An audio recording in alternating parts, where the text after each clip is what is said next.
Namaskar. Welcome back to the second lecture of accounts of insolvency. So in the last session, we have done the basic concepts of insolvency, the accounts to be prepared in case of accounts of insolvency. मतलब हमें दो account prepare करने हैं. One is statement of affairs and the another one is deficiency account. अब आज के lecture में हम लोग क्या करने वाले हैं कि जो ये स्टेटमेंट ऑफ अफेयर्स और डेफिशिएंसी अकाउंट है. See, ultimately we have to prepare statement of affairs and deficiency account. So today we'll learn in detail about all the components of statement of affairs. मतलब ये list A में unsecured creditors है, list B में fully secured creditors है, list सी में partly secured creditors है, list D में preferential creditors है, ऐसे ही लिस्ट ई एफ जी भी हमारे पास है. तो ये सभी कंपोनेंट्स जो है उसको आज हम थोड़ा डिटेल में करेंगे. अनसिक्योर्ड क्रेडिटर्स किसे बोला जाता है, उसके एग्जांपल्स क्या है, फुली सिक्योर्ड, पार्टली सिक्योर्ड, इसको हम एग्जांपल से ही समझने वाले हैं. तो पहले हम शुरू करते हैं हमारे लायबिलिटी साइड. लायबिलिटी साइड में हमारे पास टोटल 4 कंपोनेंट है. List A unsecured creditors, list B fully secured creditors, list C partly secured creditors and list D preferential creditors. हमने आगे जो डिस्कशन किया हुआ है, according to that fully secured creditors और प्रेफरेंशियल क्रेडिटर्स में एक्सपेक्टेड टू रैंक में कुछ आने वाला नहीं है, क्योंकि फुल्ली सिक्योर्ड क्रेडिटर्स है वो असेट से सिक्योर्ड होंगे और as per law preferential creditors है वो हमें पे करने हैं. ठीक है, तो चलो वन बाय वन इन सबको हम देखते हैं. सबसे पहले आता है हमारा list A, unsecured creditors. Now unsecured creditors are those creditors for their amount no security of asset is given. मतलब हमने कुछ ना कुछ पेमेंट करना है, पर जो पेमेंट करना है उसके अगेंस्ट में हमने कोई भी सिक्योरिटी मॉर्गेज पे देके नहीं रखी है.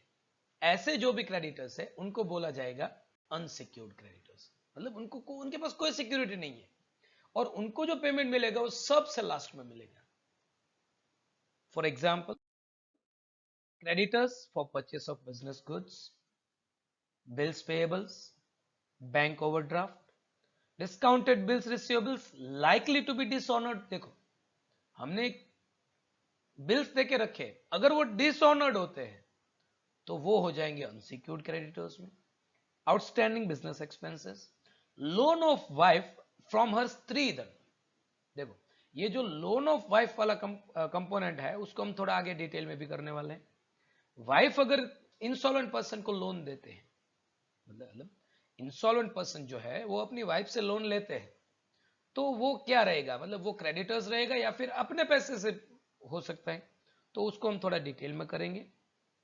Personal debts of a sole proprietor and some unsecured amount on preferential creditor as per act. मतलब यहां पे हमें 2 पॉइंट ध्यान रखने हैं, एक वाइफ्स लोन और दूसरा unsecured amount of preferential creditors.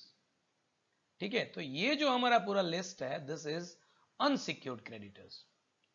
आगे बढ़ते हैं. लिस्ट बी में हमारे पास है फुल्ली सिक्योर्ड. फुल्ली सिक्योर्ड क्या है, मतलब जो भी क्रेडिटर्स है उनकी की पूरी रकम full amount is secured with some assets mortgage. मतलब हमने कुछ असेट उनको हाइपोथिकेशन एज अ हाइपोथिकेशन देके रखे हैं, सिक्योर्ड है. ठीक है, see here these are the type of creditors having full security over their dues. जितने पेमेंट करने हैं उनसे ज्यादा अमाउंट की असेट्स उनके पास है, हमारी assets. they have mortgage right on assets whose realizable value is higher than their dues. it may be higher than or equal to their dues. no amount is to be written on right side as expected to rank. मतलब जितना हमें पे करना है उतना हमें जो assets हाइपोथिकेटेड है, हमारी मॉर्गेज्ड असेट है, उनमें से उनको पैसे दे देने. मतलब हमें अब और कुछ पेमेंट करना नहीं है. See here for example, loan against hypothecation of building is ₹2,50,000। मतलब बिल्डिंग के सामने, बिल्डिंग को हमने देखे लोन कितने के लेके रखी है, 2,50,000, और हमारी जो बिल्डिंग है उसकी रियलाइजेशन वैल्यू है 3 लाख। देखो यहां पे लोन 2,50,000 की है और बिल्डिंग से रियलाइज हो रहे 3 लाख, मतलब ज्यादा लोन से तो ज्यादा रियलाइज हो रहे हैं। तो ये जो लोन है इसको बोला जाएगा fully secured creditors. I hope it is perfectly clear. Moving further to list C. In list C, we have partly secured creditors. मतलब जो क्रेडिटर के अमाउंट है वो 100% सिक्योर्ड नहीं है, कुछ ना कुछ अमाउंट की एसेट्स उनके पास है पर फुल नहीं है। See here, these are the type of creditors having partial security over the dues. full security नहीं है, partial security. They have mortgage right on assets whose realizable value is less than the dues. Fully secured में क्या रहेगा, equal to or more than the dues, but partly secured में क्या रहेगा, less than the dues. मतलब उनका जो due हमें पे करना है उससे कुछ कम अमाउंट की सिक्योरिटीज उनके पास है। Out of total creditors, amount which is unsecured is to be written on the right side as expected to rank. इसको हम एक एग्जांपल की तरह से समझते हैं। सीधे example, loan against hypothecation of stock 50,000। मतलब हमने स्टॉक को गिरवे रख के एक लोन लेके रखा है 50,000 का। Now realisation from stock is given at ₹30,000। Stock को जब हम सेल करने जाते हैं उसकी रियलाइजेशन वैल्यू हमें मिल रही है 30,000। लोन 50,000, रियलाइजेशन वैल्यू 30, मतलब जो लोन अमाउंट है उससे कम रियलाइज हो रहा है। तो यहां पे जो 20,000 है, ये जो 20,000 आया डिफरेंस इन दोनों का, लोन का और रियलाइजेशन वैल्यू का, is to be written in the statement of affairs as expected to rank. इसको ही लिखना है, फुल अमाउंट नहीं लिखना है। समझो यहां से, ये जो लोन है वो फुल अमाउंट हमें नहीं लिखना है एक्सपेक्टेड रैंक में। कौन सी अमाउंट हम लिखेंगे, difference between this loan and realization of asset, इन दोनों का जो डिफरेंस रहेगा वो हम लिखेंगे expected to rank statement of affairs on liability side. तो ये हो गया हमारा list C. Now moving to list D. List D is preferential creditors. देखो इसको हमें मोस्ट ऑफ द टाइम पे करना है, पर बहुत बार ऐसा होगा कि ये जो प्रेफरेंशियल क्रेडिटर्स है वो फुल पे नहीं होंगे। तो कैसे नहीं होंगे वो हम आगे करने वाले हैं। See here, अभी look at the preferential creditors. These are the type of creditors having preferential right for repayment over the dues. मतलब उनको एक राइट मिलेगा।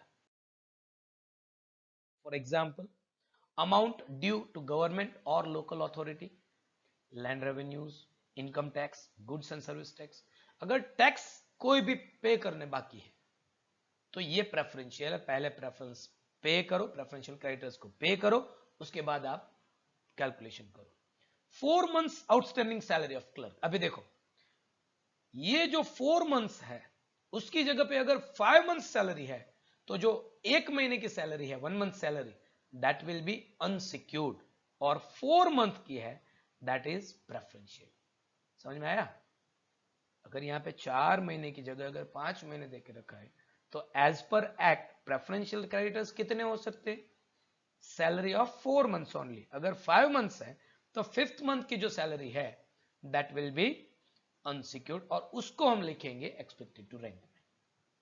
Wages of labour not before the date of insolvency. Insolvency के पहले कोई भी हमने अगर वेजेस पे किए हुए तो वो प्रेफरेंशियल क्रेडिटर्स।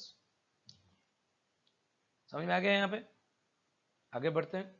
तो ये हो गया हमारा statement of affairs, liability side.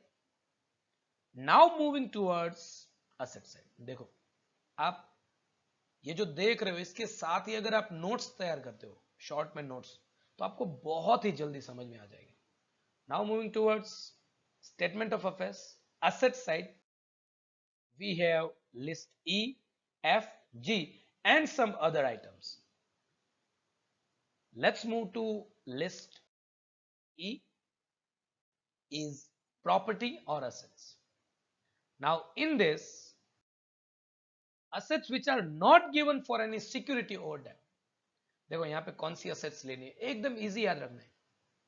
जो भी asset हमने क्रेडिटर्स को सिक्योरिटी में नहीं दिया है वो asset हमें यहाँ पे लेनी है. अगर स्टॉक हमने सिक्योर किया, मतलब स्टॉक पे हमने कोई लोन लिया है, बिल्डिंग पे हमने कोई लोन लिया है, फर्नीचर पे हमने मतलब अगेंस्ट सिक्योरिटी हमने कोई लोन लिया है, तो वो जो असेट्स है वो यहां पे नहीं आएगी.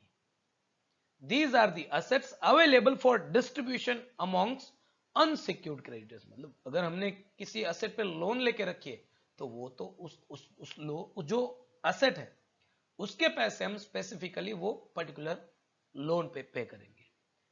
और यहां पे हमें क्या लिखना है, उसके अलावा जो भी असेट्स है, assets other than book debts, मतलब डेटर्स और बिल्स रिसीवेबल, इन दोनों के अलावा जो भी असेट्स रहेगी हम लोग लिखेंगे लिस्ट ई में.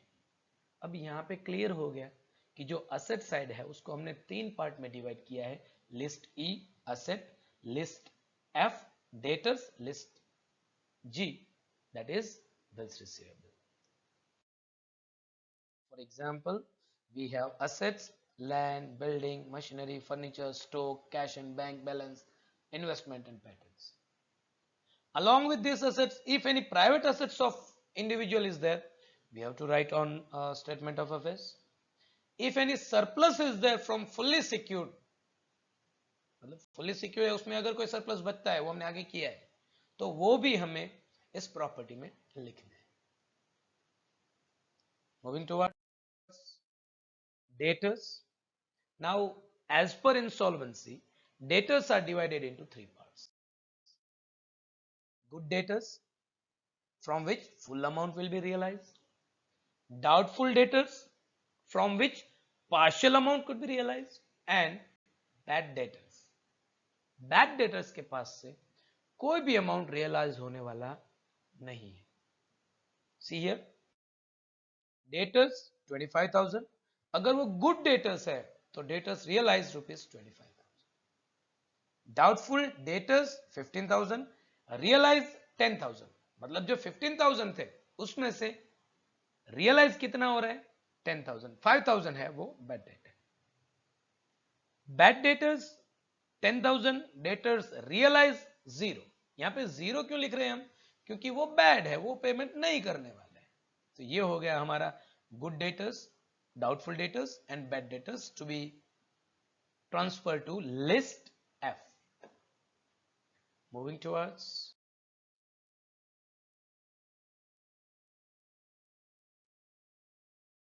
deficiency account. Now see here.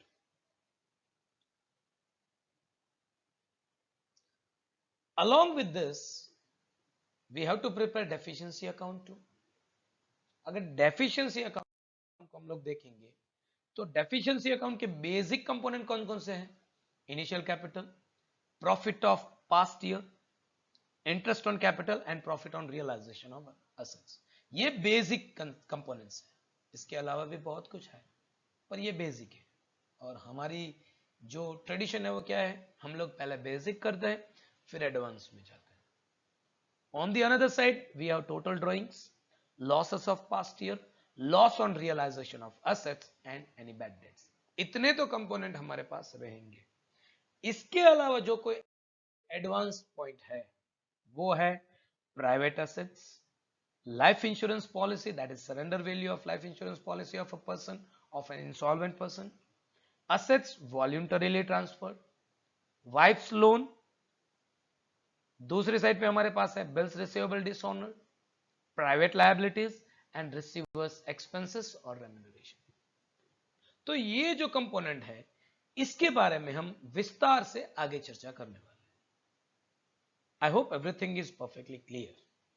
In the next lecture, we'll do some important adjustments of statement of affairs and deficiency account. Till that, thank you very much. Have a good day. Jai Hind, Jai Bharat.